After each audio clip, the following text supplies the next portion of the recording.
Hola, buenas noches. Vamos a seguir con un poco con los videos del curso de refrigeración, que vengo un poco atrasado, pero ya vamos a ir poniéndonos a tono.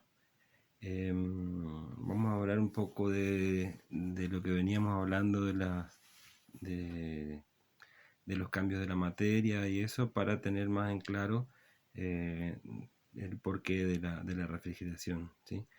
Como veníamos hablando, la materia, ¿sí? O las sustancias, para pasar, por ejemplo, de líquido a sólido o de sólido eh, o de líquido a gaseoso, habíamos hablado que tienen una temperatura crítica, ¿sí? En donde, llegado el punto, o sea, para calentar una sustancia hay que ir agregándole calor, ¿sí? Em, Llegado a un punto, a una presión y una temperatura, por ejemplo el agua a los 100 grados, ¿sí? A una presión de 760 milímetros de mercurio, el agua hierve, o sea, pasa de su punto de líquido a gaseoso. Pero habíamos hablado que en este punto exacto, el calor latente, el calor que se le entrega se llama calor latente. ¿Por qué? Porque la materia absorbe mucha más cantidad de calor, pero su temperatura se mantiene invariable, pero sí pasa de un estado a otro, o sea, está consumiendo mucho calor la materia para poder evaporarse, ¿sí? Este, en el punto de fusión, por ejemplo, a su vez, cuando tiene que pasar de líquido a sólido, también se le quita en realidad muchas calorías para que en ese proceso pase de una forma a otra de materia, ¿sí? Este, mm, Esto quiero resaltar porque en base a esto se va a ir basando todo lo que es la refrigeración propiamente dicha, ¿no? Este, Hay una diferencia entre los gases y el vapor, o sea, cuando hablamos de vapor hablamos de que es un gas el vapor, pero los gases y el vapor se diferencian entre que un gas, por ejemplo, se mantiene en estado gaseoso a una temperatura y a una presión normal, si la temperatura y presión ambiente.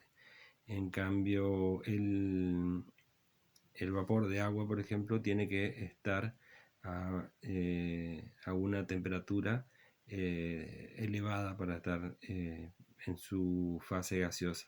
Si esto se deja enfriar a una temperatura ambiente, vuelve a ser líquido, ¿sí? Ya la refrigeración tiene su historia, digamos, no es de ahora que la gente quiere tomar algo fresco o mantener sus alimentos. Ya hace 2000 años, por ejemplo, Nerón eh,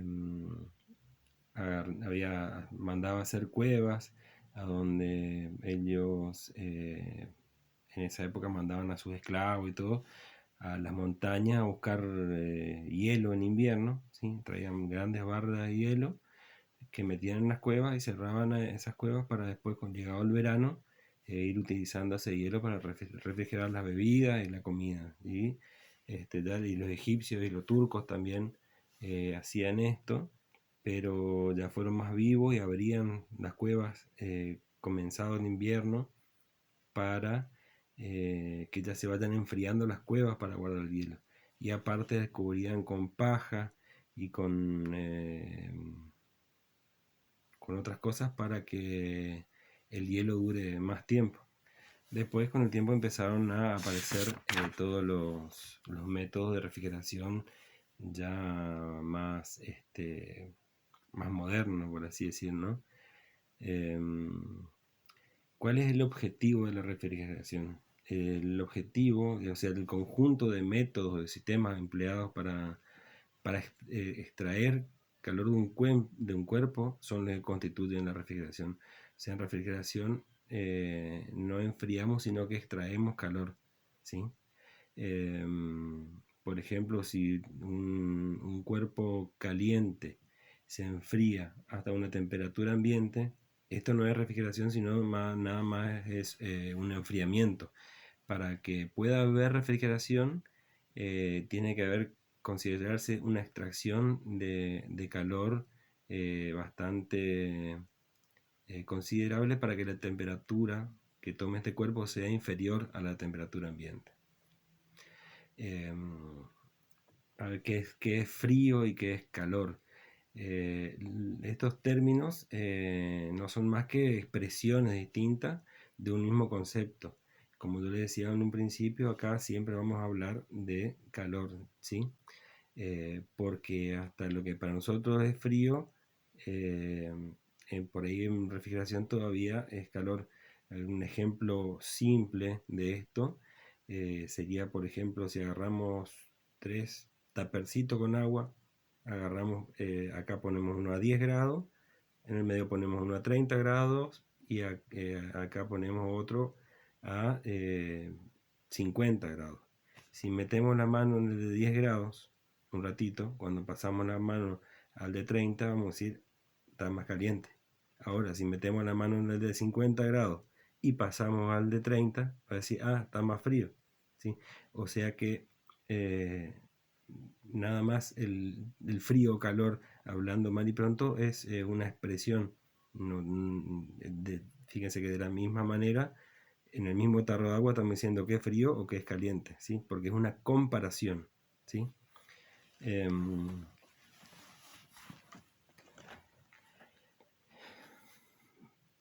A ver dónde me quedé. Estoy leyendo un poquitito para guiarme porque si no me voy por las ramas, ¿sí? Em, Vamos a hablar de los métodos de refrigeración. Em, Hay muchos diferentes métodos de refrigeración, ¿sí? Para mantener alimentos o bebidas a bajas temperaturas, ¿sí? Y en esto tenemos que comprender el fundamento de la obtención del frío, ¿sí? Por ejemplo, eh, como yo les decía recién, que para pasar del punto de ebullición, eh, hablamos del calor latente, que es lo que la materia absorbe en ese momento para hacer su traspaso de líquido a gas, ¿sí? Por ejemplo, si nosotros no nos humedecemos la mano con algún líquido volátil cualquiera, o puede ser agua, por ejemplo el éter, ¿sí? Eh, y movemos la mano, ¿sí? Un ratito, vamos a sentir una sensación de frío, ¿sí? En la mano. Y esta sensación se debe a que el éter, que es bastante volátil, empieza a evaporarse, ¿sí? Y para evaporarse, ¿qué necesita? Necesita calor, o sea, para pasar del estado líquido que está en la mano al estado gaseoso y desaparecer de nuestra mano, necesita calor. ¿De dónde va a tomar el calor? Nos va a tomar el calor de la mano, que es lo que tiene más inmediatamente, ¿sí? Este, si la evaporación de un líquido, por ejemplo, puede provocarse también sometiéndola a una corriente de aire seco, ¿sí?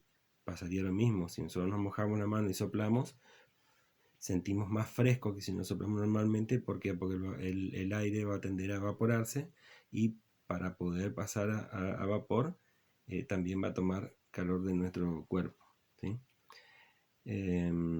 Casi todos los métodos de refrigeración se basan en justamente eso, en el aprovechamiento de el calor latente de vaporización, ¿sí? Pero esto también se produce a la inversa cuando queremos volver el, este gas a líquido otra vez, ¿sí? Necesitamos que absorba calor para que eh, perdón, que despida calor para que pueda retomar su estado anterior. Después, más adelante vamos a ver, como habíamos visto en el sistema básico de refrigeración, como en otra parte con otros sistemas se va haciendo que este vapor se vuelva líquido nuevamente, ¿sí? La refrigeración por evaporación natural, por ejemplo, es uno de los métodos que se utilizaban antes o podemos utilizar nosotros también, en vasijas que son microperforadas, o sea, son semipermeables. El agua se va filtrando un poco por las paredes y esto al tener un aire que recorra, las moléculas de agua que van hacia afuera de la vasija lo que hacen es evaporarse, y para poder evaporarse toman calor de la vasija y la vasija toma calor del agua. O sea que todo el tiempo vamos a estar hablando de extracción de calor. O sea que un sistema de frío no enfría, sino que lo que siempre hace es extraer calor, ¿sí? Hay otros métodos que son refrigeración por agua, eh, habían con motores, con bombas que hacían vapor y con esto utilizaban para refrigeración, pero son muy engorrosos y largos de explicar. Eh, Otro sistema de refrigeración que se inventó en todo este tiempo fue el termoeléctrico, que son unas celdas eléctricas que al dar la electricidad, en vez de eh, calentar, enfrían, ¿sí? Esto no se utilizó por mucho tiempo en refrigeración porque es de muy poco, hay muy poca diferencia de temperatura que lo que se puede lograr, pero sí hoy en día se está utilizando. Fíjense en, por ejemplo, las cavas que venden para poner vinos, no tienen motor, no tienen un compresor, no tienen un sistema de refrigeración. Nada más tienen un sistema de varias placas de estas acopladas, que induciendo la electricidad lo que hacen es es enfriar las placas. Em, Después otro tipo de método de refrigeración es mezclar diferentes tipos de sustancias, por ejemplo la sal y el agua, ¿sí? Si ponemos sal en el agua, lo que logramos es que a una temperatura superior a los 0 grados se tenga más sensación de frío. O sea que si ponemos a enfriar algo con agua con sal, lo más probable es que antes de los 0 grados esté escarchada, ¿sí? Y eso nos da una sensación de más frío. Este, los, eh, los sistemas ya más modernos, como veníamos hablando, ya son los sistemas de refrigeración por compresión, ¿sí? Los sistemas de refrigeración por compresión son los que ya constan de lo que le había dado en la primera clase: un compresor, eh, una válvula de expansión, un condensador y un evaporador. Eh, Ahora más adelante en otros videos lo que vamos a ir viendo es qué función específica cumple cada uno de estos componentes y qué más se le va agregando para que esto sea más moderno y más utilizable en lo que es la vida cotidiana de hoy, ¿sí? Bueno, este va a ser el video por ahora y ya vamos a hacer otro videito ahora en pocos días. Espero que les guste y espero no llenarle mucho de teoría eh, para que puedan ir entendiendo y comprendiendo lo que es esto de la refrigeración.